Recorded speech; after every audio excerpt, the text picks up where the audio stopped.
regular past tense, we add ed to our verb. But why do we sometimes add an extra consonant at the end of the word? For example, hug, past tense, hugged. There's an extra G. For example, mop, past tense, mopped.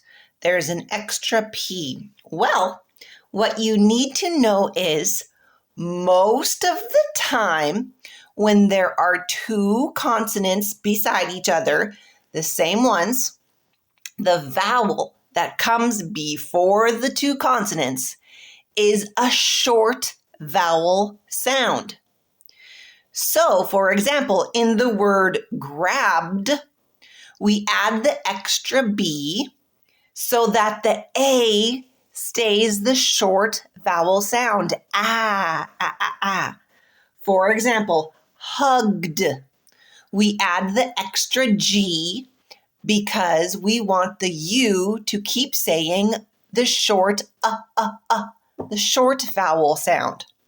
For example, mopped.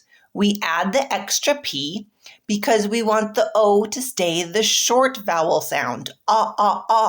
Mopped.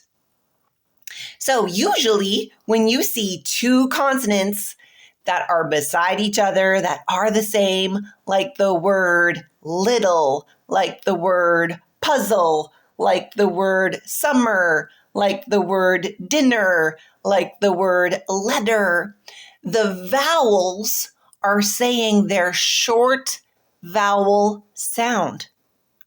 So past tense, add ed. Sometimes we have to add an extra consonant to keep the vowel the short vowel sound.